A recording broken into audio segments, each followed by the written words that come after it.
It's projection season, talking through some of the most interesting takeaways from my first 15 team projections. That's what we're going to talk about today on Stealing Bananas. I'm Ben Gretch. You can find my newsletter at bengretch.substack.com. With me, as always, is Shawn Siegele. You can find all of his great work over at RotoViz. And Shawn, as we've been talking about in the pre-show, as you know, because I've been messaging you over the weekend, I've been deep in the lab on projections. I've got 15 teams done. Been really grinding through them at a little bit of a quicker pace than usual, which doesn't mean they're taking any less time. I often get asked, how long do these take? It's like at least an hour a team.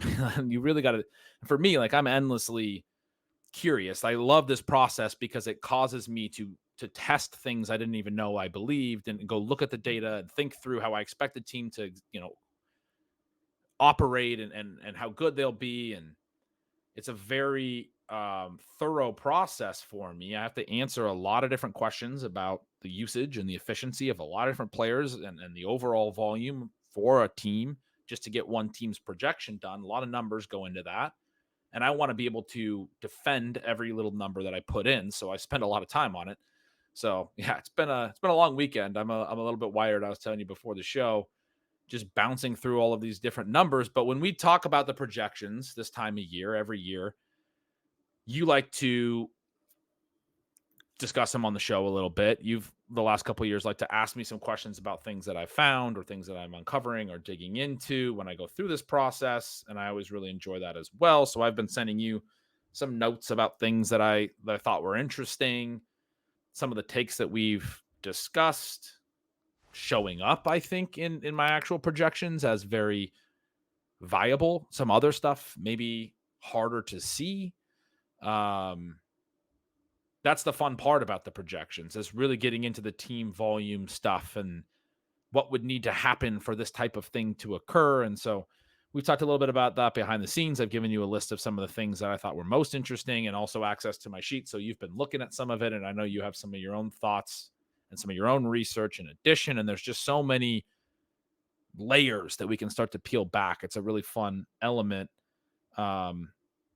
I know you were ready to talk about this like a month ago. I'm behind with the projections, but it's going to be a fun show.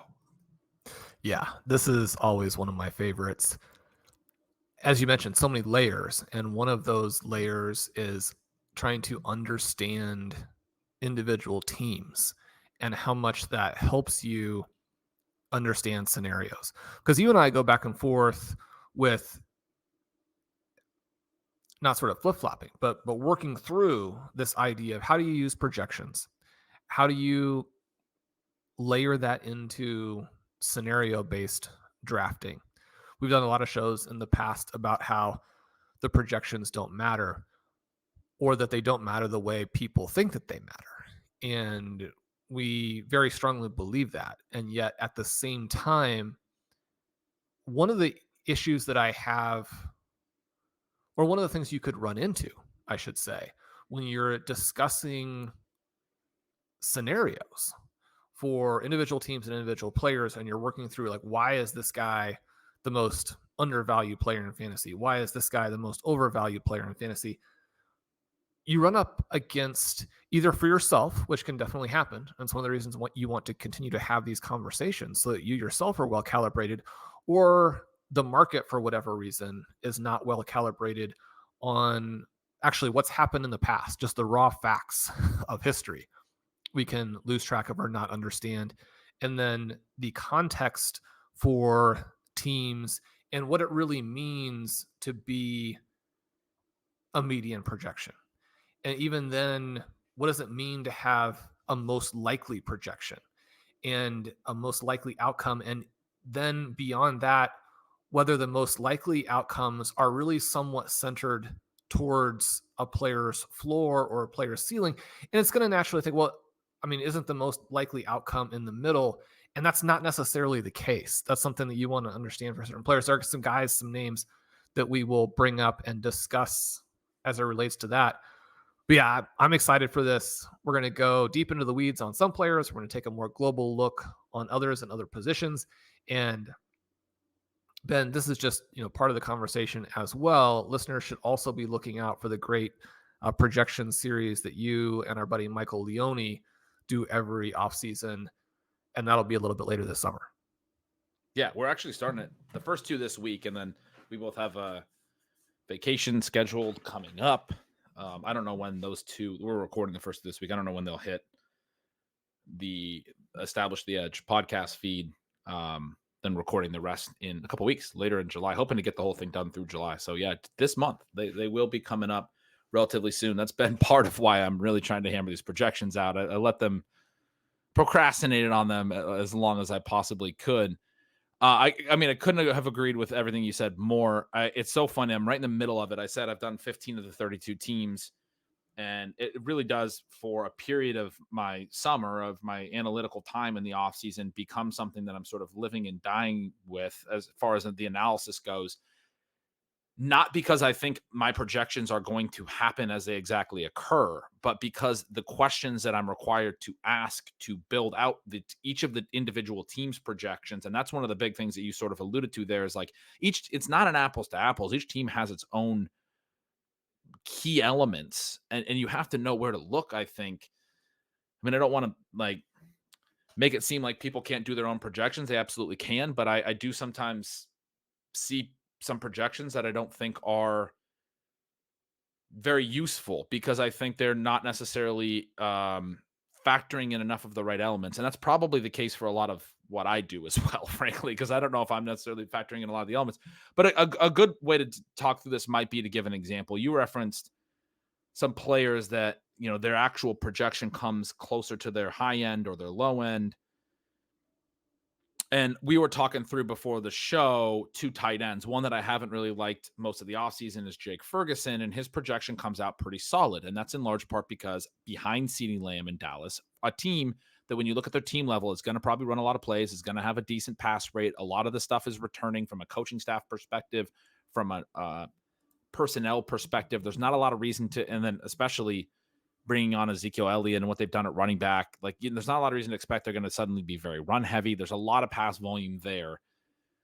Behind CeeDee Lamb, there's no one that really earns a ton of targets, including Ferguson himself. And that's a scary element, because there's some other tight ends on the roster. Ferguson's I think a solid play and has a high floor. But a lot of his production, when you dig into it from a peripheral perspective, is based on route volume, not on target earning and on him adding a lot to a situation that's there for him. It is a good situation, because Brandon Cooks had one of his worst seasons of his career last year. Looks like he's really falling off as far as like targets per out run and target earning. Jalen Tolbert hasn't shown really anything. His whole profile is not great. Jalen Brooks is another guy they have on the roster. Dig into his college stuff. It doesn't really show like a Puka Nacua outcome, but this Cowboys team feels like the Rams last year, where behind Cooper Kupp, there's room for a Puka Nacua to come up, except behind CeeDee Lamb, there's probably no one on this roster that has that type of profile. And so you do the whole projection. You're like, yeah, I mean, I don't really want to give a ton of targets to Jake Ferguson, because I don't trust his profile either. And yet I feel pretty confident projecting his routes. I feel pretty confident. So it's like, this is what I'm giving him. I'd like to push it down more. I certainly don't think he can earn a ton more than that without him having a huge step forward and a huge breakout. And maybe he has that in the bag somewhere. I don't know, but it's not likely based on his profile, based on what he's done so far. It's more like, this baseline projection is close to his ceiling. And can that contend with the actual elite ceilings of the elite tight ends? That's a different question. Now, the other tight end that was interesting that we discussed, Sean, is Sam LaPorta. And that's a guy who basically his baseline projection feels like really close to his floor. This guy's a star, right? He comes in as a rookie tight end, 1.75 yards per out run right away, earns volume in a big way. Not hyper efficient, but good, like solid efficiency right away. That efficiency could take a step forward in year 2, earn volume right away. 10 touchdowns as a rookie, not hyper efficiency on the yardage perspective, I should say, but efficient on the touchdown scoring, 10 touchdowns as a rookie. And the 23-ish, I think it is, targets per route run shows he earns volume. But when I get into the projection, and we talked through this a little, you made a great point to me about how the running backs play in. I'm pushing this projection toward tight end targets. I told you typically I think about it as about 60% of the team targets go to receiver, 20% to running back, 20% to tight end. Some teams are going to be a little higher on the running back than the tight end, and vice versa. It depends on their personnel. Some teams are going to be lower on wide receiver and a little higher on both running back and tight end. That's less likely. In most cases, the receivers are kind of close to 60%, and it's one or the other positional group, running back or tight end, that seems to boost a little bit in that particular offense. My projection for the Lions has the running back slightly below average, close to average, because you do have Jahmyr Gibbs there, right? In terms of targets. It has the wide receivers below average, actually, in addition to obviously Amon-Ra St. Brown, or I should say, despite having Amon-Ra St. Brown as this guy who earns a ton of volume, there's not a ton of additional target earning. I'm projecting Jameson Williams for a solid role, but tough to project him for 100 plus targets even. You got Khalif Raymond basically right behind that. So it's not hard to say, okay, the receivers in this offense might be lower than other offenses. But I am, mostly all LaPorta, projecting the tight ends up above 20%. I'm projecting LaPorta up over 20% of the targets. And yet it's difficult to get him to a much higher target percentage than I am without really, layering the positional stuff that direction, which maybe is the case. But the bigger question is the overall pass volume. This is a team that runs a lot of plays. They ran a ton last year. I averaged their last 2 years. 2022 was a really solid year in play volume for them as well, above average. I'm projecting them solidly above average. But both seasons, they've had negative pass rate over expected. They've run the ball a decent amount, and they do like to run. And when they're ahead and they're a better team, like last season, they ran even a little bit more. I look at the Vegas win total to get an expected pass rate based on whether this team's expected to win more games, because teams that win more run more. And so their expected pass rate this year is a little lower than even last year, where they did win 12 games. Their win total is a little lower, but there's just some nuance in how these types of things play out. But the point is, without getting them to like a neutral pass rate over expected, I mean, I can push that to a certain degree, and I have them closer to neutral than they were last year. Last year, they're about 4 percentage points toward the run relative to expectation.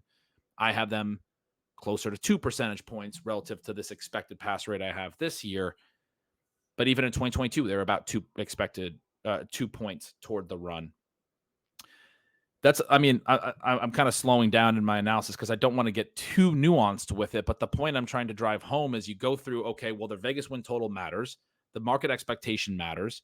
You and I started talking about a little bit about then what could happen. What are some outcomes that could happen? How some things could go differently. And you pointed out that maybe this Lions team is just really good. Maybe Jared Goff's numbers really taken a step forward. But one of the other elements when I do these projections, I get through it and I go look at, okay, I projected all the receivers, all the tight ends. What did that mean for Jared Goff's numbers? And then I go compare that to Jared Goff's career numbers. Well, I'm currently projecting Jared Goff's yards per attempt right on par with last year and the year prior. He had a 7.6 yards per attempt both of the last 2 years. He had a 4.7 pass TD rate, 4.9% the year prior. I got him at 4.9% again. I have him at the 7.6 yards per attempt, same number. Both of those 2 years, the last 2 years, good years for him, were better than his 3 prior seasons. You got to go back to 2018 with the Rams before he had higher numbers. He had an 8.1 yards per attempt season back then and a 4.9% TD rate that matched his high in these last couple seasons back then. But he had some seasons sub 4% TD rate, some lower yards per attempt. Again, I'm not trying to crush the audience with all these numbers, but the point I'm trying to make is for me to then go back to LaPorta and project this big efficiency bounce or this offense big bounce, because the other side of it is then I go back to the market's expectation for points. And then I look at, okay, expected touchdowns for the offense. I'm right in the ballpark. Then one of the points you made to me was, well, this team has run a lot of touchdowns. Maybe some more of those could shift to passing. That's a consideration. Last year, 27 rushing TDs, 30 passing.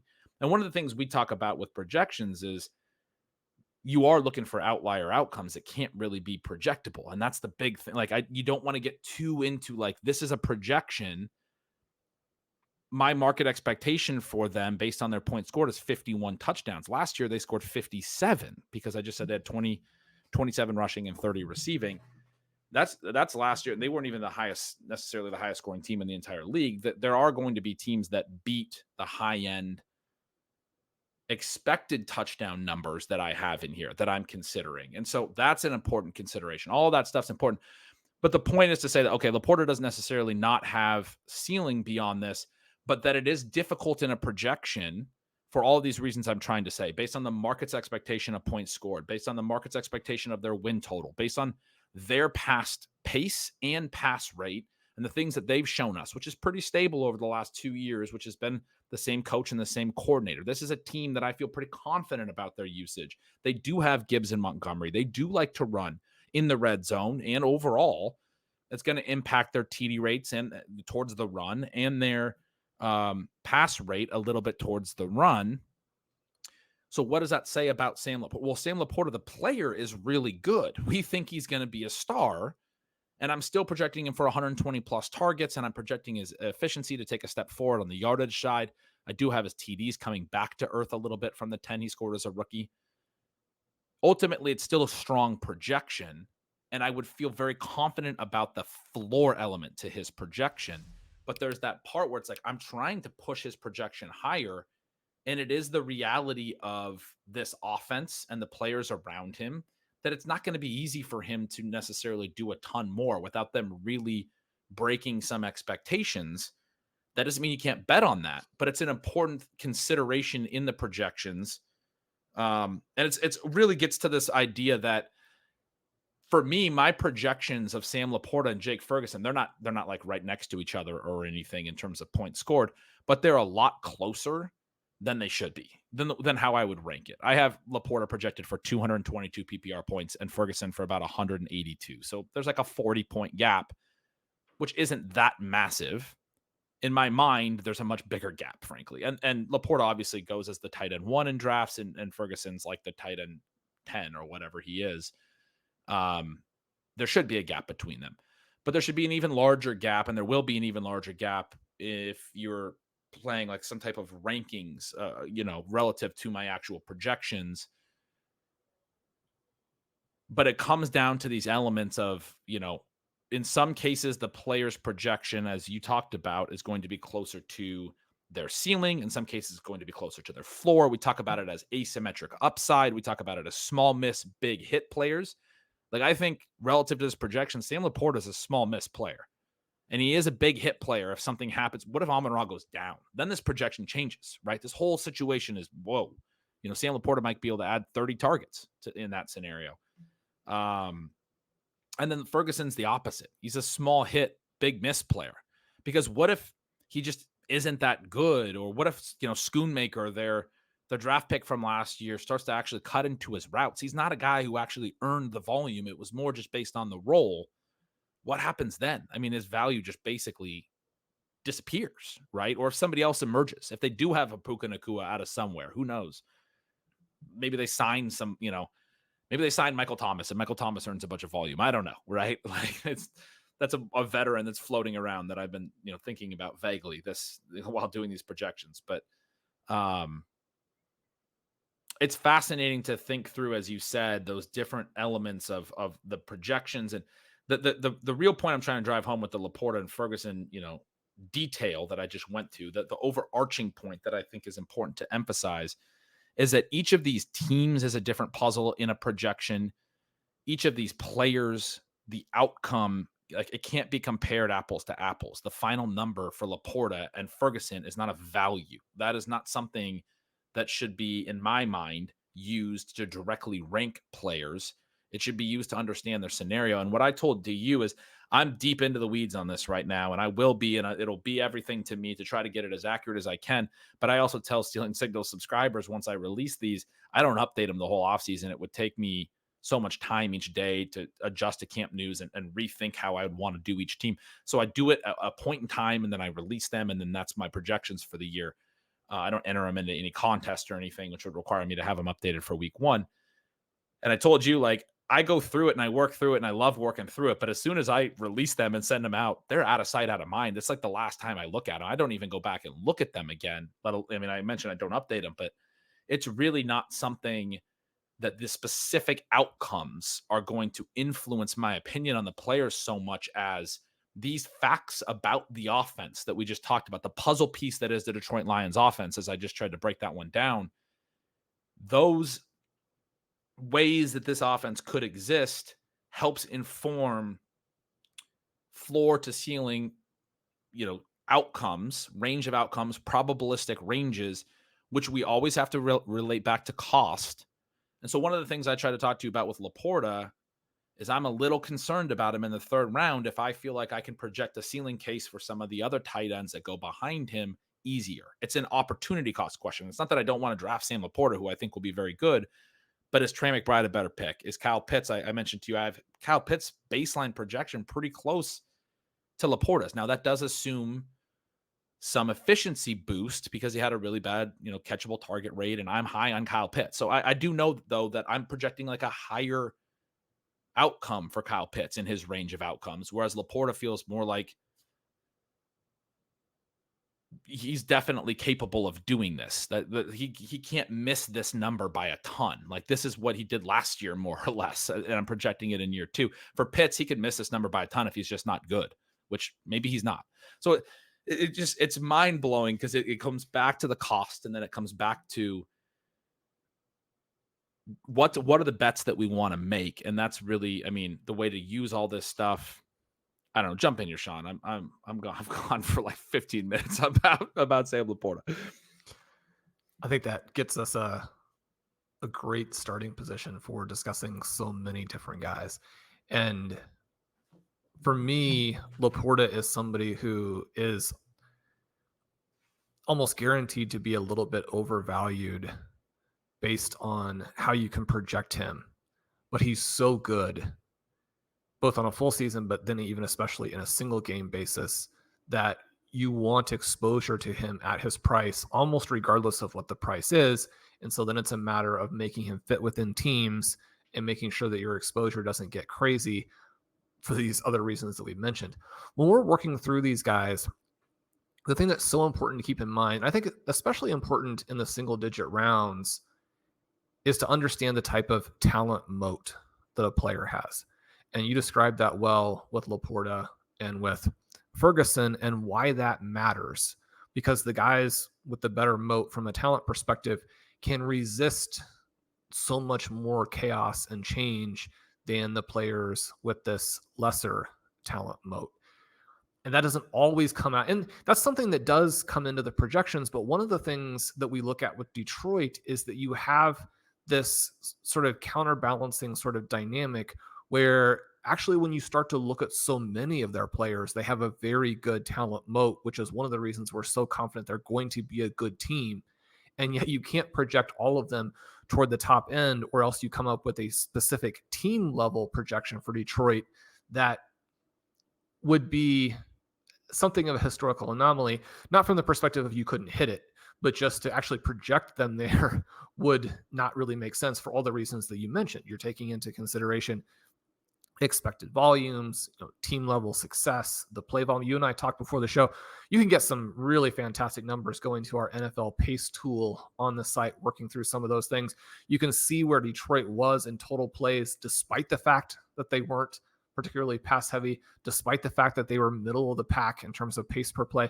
But the balancing dynamic for them from a play perspective is that how good they are forces their opponents into some tactical decisions within a game that is likely, although certainly an individual season, not guaranteed, to inflate the total number of plays Detroit runs, which allows them to do more damage at this sort of run pass ratio than a weaker team might. And you discussed that. That's, I think, important to keep in consideration there.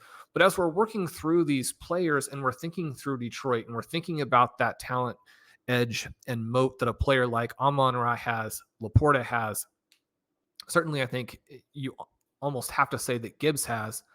And then you look at the additional players who could hit, like a Jameson Williams. You look at someone like a David Montgomery, who, as long as he's there, is probably going to get forced volume. He's one of the players that we discussed in terms of an injury that would potentially catapult everybody on that team. It's very clear-cut and very intuitive how it would help Gibbs, but we also think it would help LaPorta a ton, in that now you are freed up to call the kind of run pass that's probably more optimal. Now, again, the Lions may have some different ideas on that, and certainly their decision to have both of those running backs and to be run heavy is intentional. It's not something that just happened out of nowhere, but there's a way that they could get to a point where they are a very dynamic offense. And for me, now Jared Goff gets to be one of these quarterbacks who despite the fact that this is going to sound weird when I include some of the other names, because he's not considered to be that kind of talent. But when you think about what Jared Goff did as a member of the Rams, and I recently did a Remember That Game show with Thomas Emmerich, where we discussed that game in the 50s between the Rams and the Chiefs. You're like, yeah, that's... Oh, I thought you meant the 1950s, but you meant that scored in the 50s. Yeah, right. That game was incredible. Monday Night Football, yeah. And, you know, even a game that's that recent, the NFL has changed a lot. And so you have to understand what those changes have been since.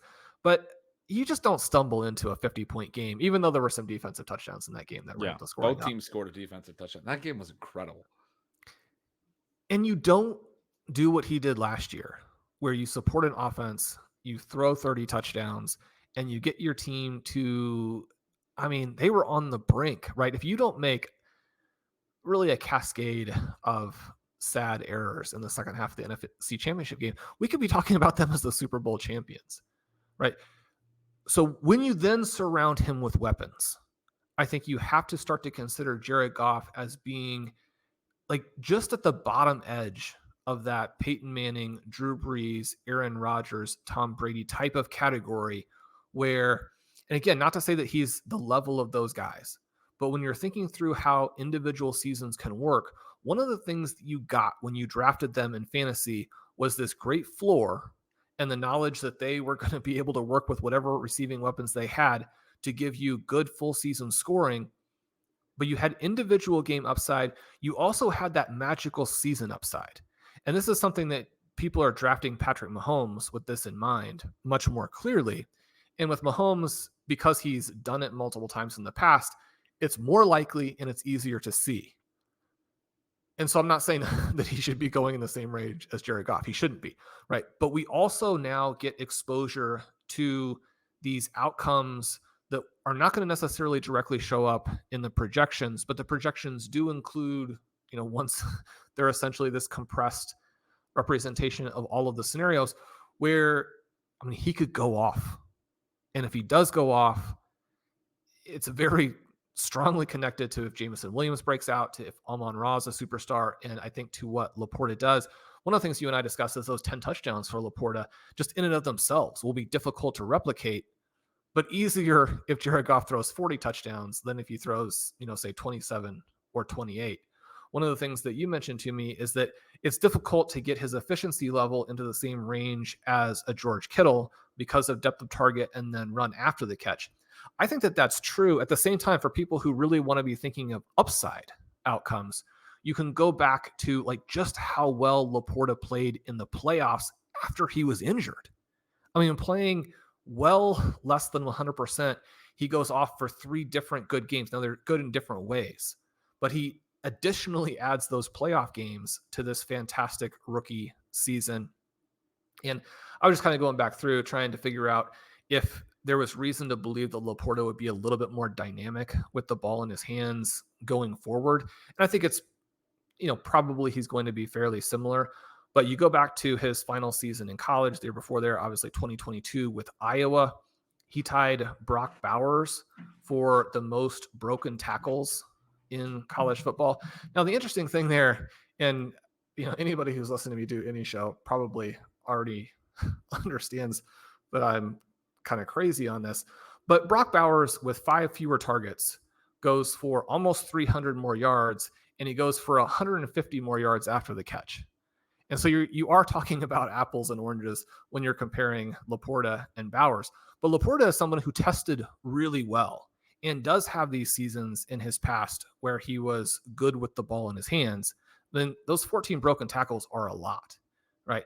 So I think that we could get a little bit of growth in terms of what he can do there. So these are all the different types of things that once you work through the projections like you're doing, then it spurs all of these additional questions that you kind of go down the rabbit hole, then trying to find out the answers. Right. And again, trying to calibrate yourself.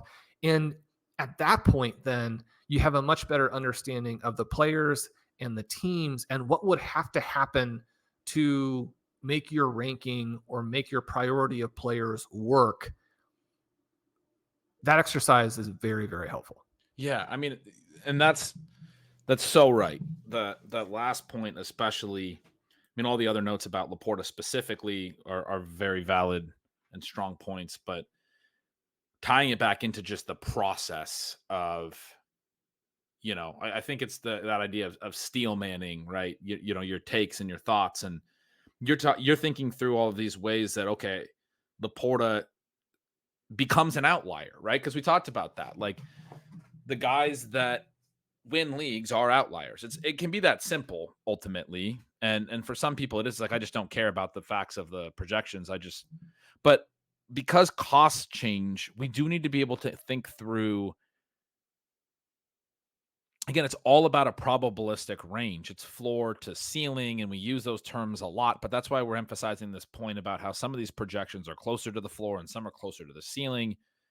The small miss, big hit type profiles. What do you get when you're right? How do you actually win at fantasy football? Because it's not just about saying Sam LaPorta is going to get X amount of targets. It's about understanding the cost to acquire and everything else, the team building element, the opportunity cost in the different ranges, what the 2v2 is if you go a different route at that position. You could ultimately decide that Sam LaPorta is a good pick at cost and still think, in and of himself, and still think because of the landscape at the position, there's so many good other tight ends and some of them are cheaper, and there's a bigger drop off at a different position, that he's not the right pick despite being a plus pick at cost, right? Like, I mean, there's so many important factors here. And you were just talking through, I mean, a key part of what you're talking about doing the missed tackles and about some of that stuff is really important relative to the profile and how the stats add up. And like, one of the really fascinating things you brought up, LaPorta's playoff games, and he was really good. He had 2 9-catch games. He caught a higher percentage of passes than he did during the regular season. He caught 78% of his passes, 21 of 27 targets, 27 targets in 3 games, 9 targets per game. That's a great number, higher than his regular season. Caught a higher percentage of his passes than his regular season. But his yards per reception was actually quite a bit lower, probably in part because he was playing hurt. And it actually meant that his yards per target wound up a little bit lower. Like we were talking about how his yards per target, you mentioned relative to Kittle's efficiency. One of the things that I was running into, so this is something else I didn't mention, but you start to I have Kittle projected for a higher yards per target. After the target is earned, Kittle's doing more with it. This, despite the fact that I have LaPorta projected for, I believe, a higher catch percentage. Actually, that's not true, because Kittle's catch rate has just been so massive for so long. But maybe that's part of something that I can think through as well. But what I was going to say here on the yards per target point that I didn't mention as I was talking through all of the elements that went into LaPorta's projection is that I depth adjust my efficiency stuff. I don't just use yards per target. I actually use Racer, which is Josh Hermsmeyer's metric he initially started at RotoViz. That's the receiver air conversion ratio. That is the percentage of air yards that are converted into receiving yards. So Racer's a really good efficiency stat for being stickier. But the only concern, or it's been a concern for me over time, is that it does vacillate a lot relative to the depth of target that we're talking about, because it is the air conversion ratio, and targets at shorter depths lead to more yards after the catch. And so you can get these really high, you can actually have a Racer over 1 where you're converting more than every 1 air yard for a receiving yard because of the yak element, the yards after the catch element. And so guys who have really low ADOTs can have really high Racers because they're catching balls in areas where they can then run after the catch more. And players who have higher ADOTs tend to have lower Racers, especially the deep threats, because those are lower percentage receptions. And they also don't tend to add a lot of yak. So it's more like at a certain point, if your ADOT's high enough, it's like if you can convert every other air yard, if you have a 0.5 Racer, that would be good at some of those high depths. And so I do a depth adjusted Racer that looks at the ADOT and relates it back to the Racer and says, this player's depth adjusted efficiency is what? Their yardage. And LaPorta was actually good, depth adjusted last year. His yards per target was quite a bit lower than Kittle's. But I mention all of that because Kittle's ADOT, which is pretty sticky for each player year over year, was about 1.5 yards higher, or I'm projecting it 1.6 yards higher for this year. I don't know exactly where they were last year, but typically I'm going to be in the same range relative, at least, or based on what they've done the last couple years. This obviously makes me want to look it up now. So I'm going to do that really quick. Yeah, so Kittle was at a 9.98 out last year, which was one of the highest numbers of his career, if not the highest. I can only look at the last 5 years in my little lookup form here, but it was the highest in his last 5 years. LaPorta was at a 7.2, 2.7 yards higher. That means that Kittle's expected efficiency, his expected yards per target would be higher. His racer would actually be expected to be lower. At any rate, LaPorta's good depth-adjusted racer, so is Kittle, but there's a certain point at which, when I'm projecting for next year a gap in their depth of target, that Kittle's getting more balls downfield, there's a point at which I can't just give LaPorta the same amount of yards per target at a lower ADOT. He would need to get more vertical work. And maybe he will this year. That would be interesting for his profile, certainly. But that's why I brought up the efficiency in the playoffs element as well, where he was really good, but also because his ADOT was probably pretty low in the playoffs, and probably in part because he was hurt and he had a leg injury. His yards per target was actually a little lower than the regular season. I am projecting his yards per target to take a step forward in year 2. I think we should project that. But those are additional considerations that can be captured by a projection if you are considering all of the factors. And again, trying to steel man these takes and trying to really think through what the outcome looks like. What does this mean for whether or not you should draft Sam LaPorta? What does this mean for you, the listener? That's all, somewhat debatable. But in this case, as you were saying, the point is to help us figure out the takes, to help us figure out the answers that we want to be betting on relative to cost and structure and all of those other things that I was talking about.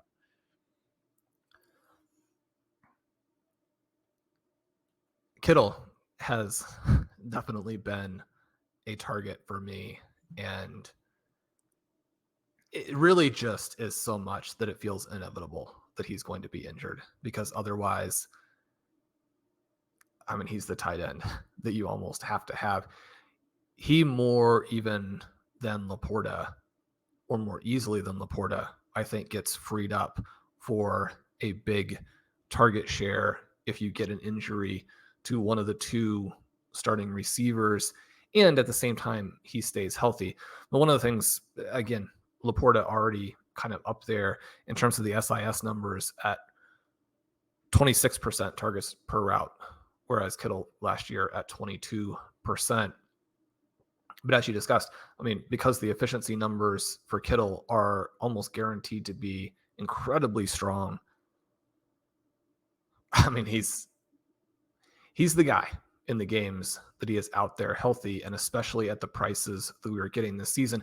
I just want to take it to the next step. And when we're talking about this talent moat, that I think we are going to get LaPorta as a Gronkowski, Kelsey-ish type of player. Maybe you don't get quite to that level, but I think that you're going to be close. And then you're again talking about every single season you have such a solid outcome, and then exposure to this league winning outcome. And that's true for those guys. For those 2 players, it was true even when they were drafted much earlier than LaPorta is being drafted this season. So we want to consider that element of it. Then as we work through some of these teams, both the 49ers and the Cowboys are fascinating. The Cowboys one, very controversial. You have at the running back position, Ezekiel Elliott, who jumps out as a player who appears to be overdrafted. I kind of wanted to talk through a sort of adjacent consideration, or basically just a hypothesis that I have when I hear, the way that some drafts are happening. When I look at Ezekiel Elliott's price, for example, and then know that he's still a target of a lot of very sharp drafters, even at that price, with the big emphasis on best ball over the last several years, you have a culture that springs up around that then emphasizes certain parts of best ball success. and one would be trying to get ADP value. And the way that you get ADP value is you take guys who fall below ADP, even if you're a little bit skeptical of them.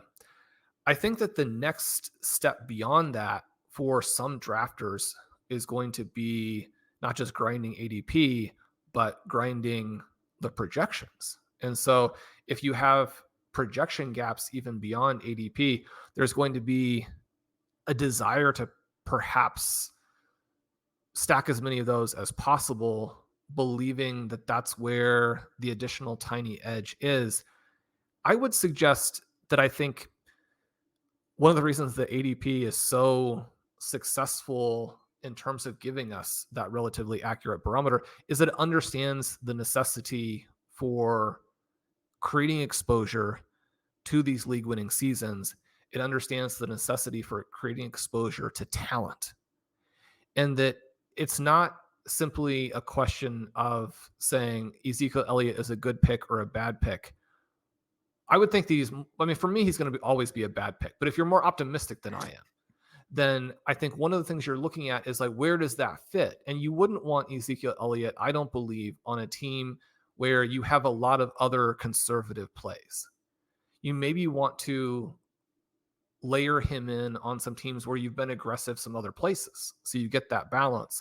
But certainly simply grinding projections, I think, is going to push you in the wrong direction, because it's going to push you off of talent onto players who have fewer of those league winning outcomes in their talent background. I do have a note on the Dallas Cowboys once you have a chance to respond to my conjecture. Yeah, well, I mean, first of all, I think you've implied to the listeners that I've projected Ezekiel Elliott for 7,000 points. So I want to note that I projected Rico Dowdle for more points, actually, a little bit more rushing. I did give Zeke a little bit more. You have that wrong because ADP is the other direction. ADP has Zeke. I wasn't trying to imply anything about it. No, I know you weren't. I'm like, I want to be very clear about this. Don't let anybody get out of the show thinking Ben is on Ezekiel Elliott. Right, exactly. That's exactly right. I had to err on the side of emphasizing that he's a great talking point. And I loved the note that you made, because I think in some ways, and we've talked about this in past seasons with projections, the players you should be on are the ones that actually project worse than their ranking. And the players you should be off are the ones that project better, because the ADP element that you talked about, I'm not the only one. Like, I think good projections are all going to be fairly similar. That's one of the fun things about doing the process with Leone, is to find out that we have some differences in some cases, but we agree on a lot of stuff as well. It makes me feel like I'm doing some stuff right, because I know they do an incredible job over there at ETR. But the projections are sort of what they are. The data that we have in the past sort of is what it is. Part of what we talk about with anti-fragility and everything else is the NFL's chaos and the seasons change every year. And so past data isn't going to necessarily predict future data in every case. When you project, you have to weigh these things, or like coaching changes. So then you're not just weighing the past data, but that's past data for those coaches or whatever, right? There's some logic to the decision, whether it's data or it's just, conjecture or logic or what we understand or believe about these offenses. And so the projections giving you these small wins, and you were mentioning somebody grinding and saying, well, Ezekiel Elliott looks better in a projection than he does in a ranking, which, by the way, I don't know that he's going to at the end of the day. He might look better than some of the pure handcuff type running backs, because those guys always look bad in a projection, obviously. But that's a great example of a type of player that has more ceiling than the projection obviously is ever going to give you. That's a very simple one, a handcuff running back, right? I can't project a handcuff running back for a bunch of volume without taking that volume away from the starter. And so I mostly assume health, and I project the starters for what I think their roles will be, so I can analyze them as close as I possibly can and think through how big their roles could really get. And then I think about the backups as it relates to like what I think their standalone value is. In some cases, that's very low, but the lower it gets, in some cases, it's like, well, that means that their handcuff value can be higher. You made this great point to me last week as I was making a case to you about Bijan Robinson, that maybe Tyler Algier is a really interesting handcuff now. Like, because I've been off Algier and you got me right back on him, because I've made this, case that the Rams offense or coaching staff coming over to Atlanta could mean not a lot of substitutions, and Bijan plays every snap, and he has this really high ceiling this year. Like, obviously he's a first round pick, but legendary type of ceiling. But what if he actually gets hurt? And then all of a sudden Tyler Algier might realize that he might be the guy who plays every snap. At any rate, a handcuff running back is just one type of example of that. But there's a lot of reasons a projection might not capture the ceiling. And Ezekiel Elliott is a great example of sort of the counter of that, which is a lot of it is just projected volume. In Dallas's case, I don't have anyone else to give the volume to. I can't give Rico Dowdle 500 touches. I would if I thought he was capable of handling it, but he's not. I don't want to project Zeke for a lot, but I can't project Malik Davis for a lot. I can't project Royce Freeman for a lot. Those are the other backs that I'm projecting right now for this team. I don't think Deuce Vaughn. Can we get Deuce Vaughn? Is a fun name. Blair Andrews loves Deuce. Is this he's a good also point? Smaller than my daughter? Is this a good point to interject with the theory that your favorite player could end up having Dallas as his safety net? Who's that? I've got about 10 guys that I think are less likely to be the Dallas starter than Ezekiel Elliott, but more likely to win you fantasy leagues because they actually became the Dallas starter. And Javonte Williams is one of those names. I mean, if he somehow landed in Dallas, like, yeah, he would be incredible. You have said to me before this offseason that Javonte wouldn't shock the world if he got moved, and I don't think that's a bad point at all. I don't like thinking about it too much because I want him to catch all those sweet, sweet Sean Payton running back targets, but Dallas would be a good spot for him to wind up. Yeah, and that's so you go back to, I think I mentioned this on a recent show, but somebody this offseason sent me my original running back dead zone piece, and I went back and read the intro, and I was like, this is pretty good. This guy knows what he's talking about. But it was talking about, in particular, the type of back that we prop up through projected workload, and it referenced Alex Collins, who that year we were propping up for the Ravens, or the year prior. And the point I made was nobody knew when they were doing their projections, because I was talking about projections specifically and how that influences this stuff. Nobody knew when we were doing projections that an undrafted free agent rookie, Gus Edwards, would have 150-ish rush yards or attempts, which he did that year prior for the Ravens. And this is a case I was making because Alex Collins was going in the top 100 picks that year, largely out due to projected volume.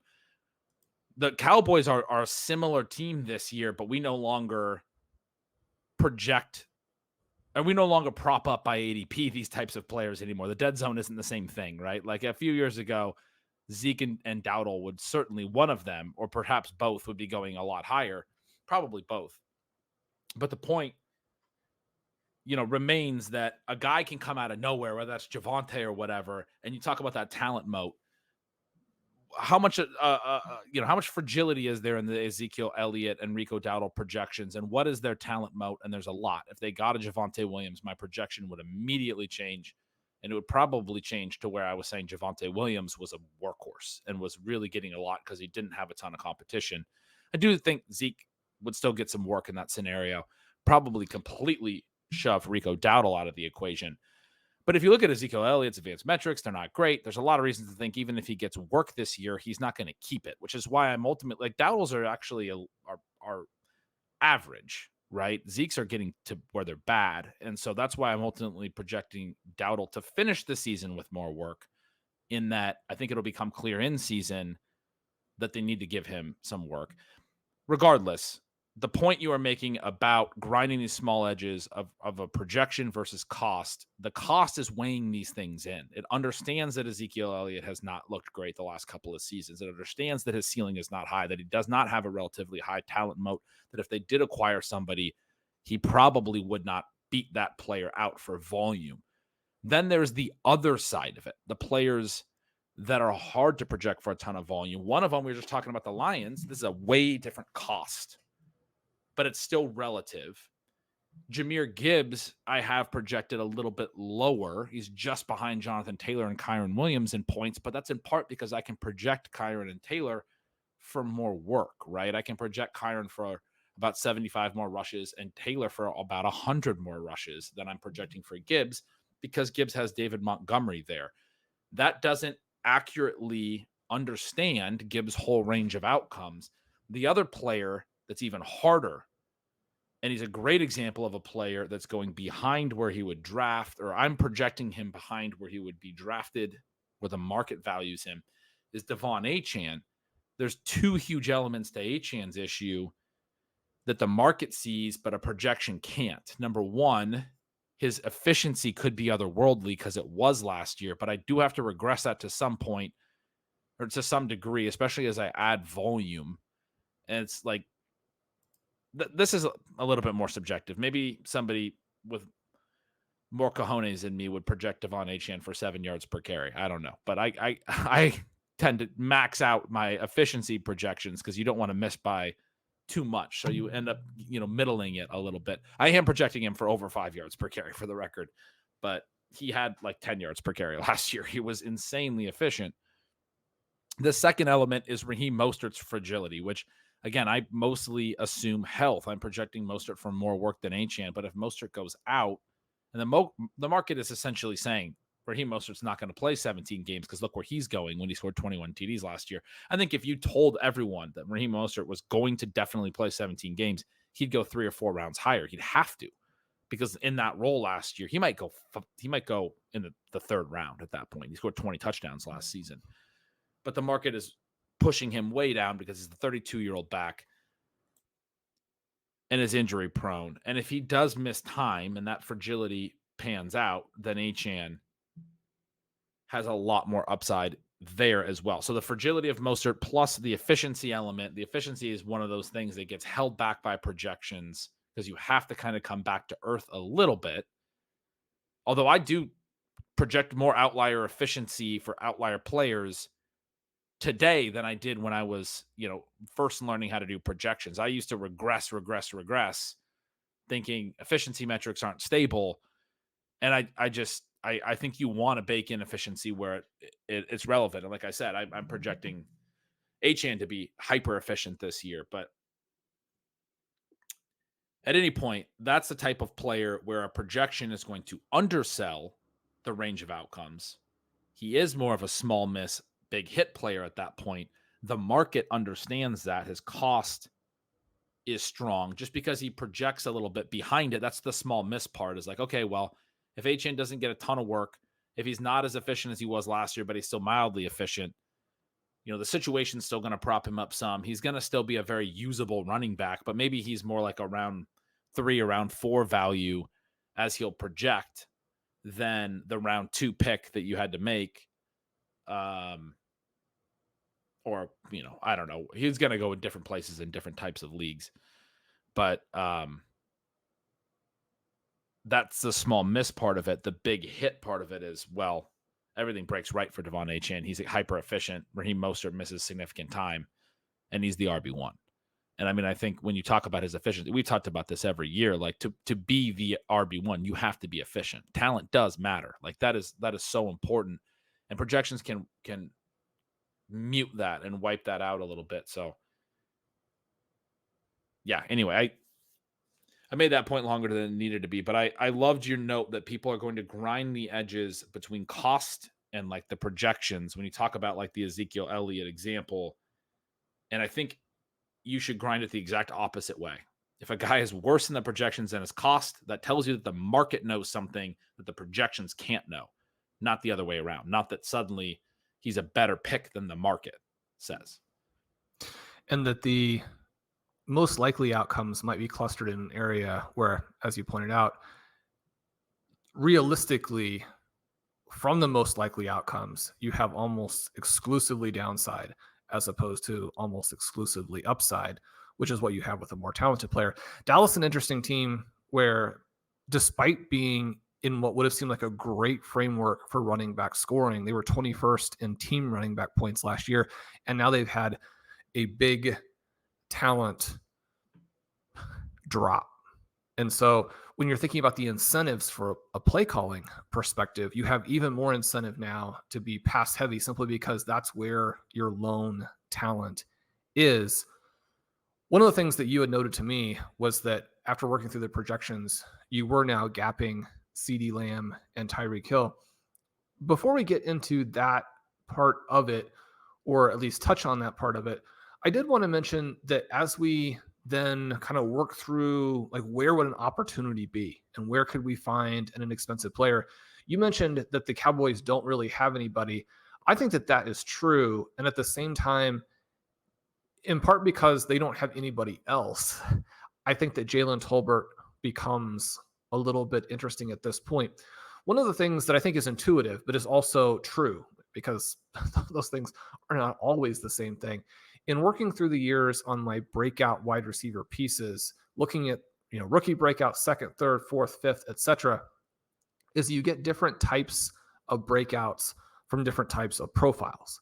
And again, it's very intuitive that we would expect a breakout from a weaker prospect or a later drafted prospect to come later on in his NFL trajectory than guys who come in as young, early drafted stars, where that's one of the reasons that people are so out on Quentin Johnston, for example, is that a guy who was drafted at that point got serious chances as a rookie. And if you've already failed, then we have lesser reason to believe that you're going to then bounce back off of that.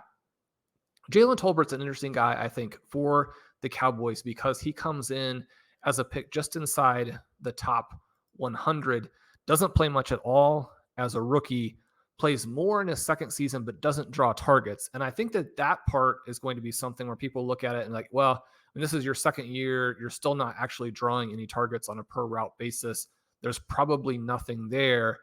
And yet, when I'm looking at this depth chart and seeing just how barren it is behind CeeDee Lamb, a guy who went for back-to-back 1,000-yard seasons at South Alabama, a guy who was back-to-back over a 40% dominator, back-to-back over 3 yards per team attempt, back-to-back 8 touchdowns, a vertical presence, somebody who is not freakishly athletic, but is a sub-4.5 guy at 6'1", 194.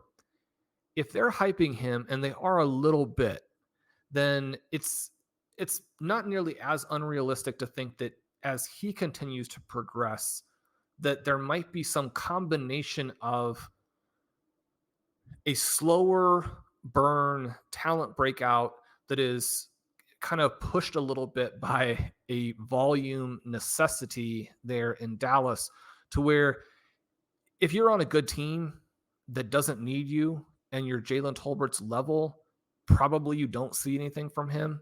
But if you are his level and you are finally adjusting successfully to the NFL and you're in Dallas where you have a good quarterback, but you don't have a second receiver, that would be the type of scenario where I could see someone of Jalen Tolbert's type of profile taking the next step in year 3.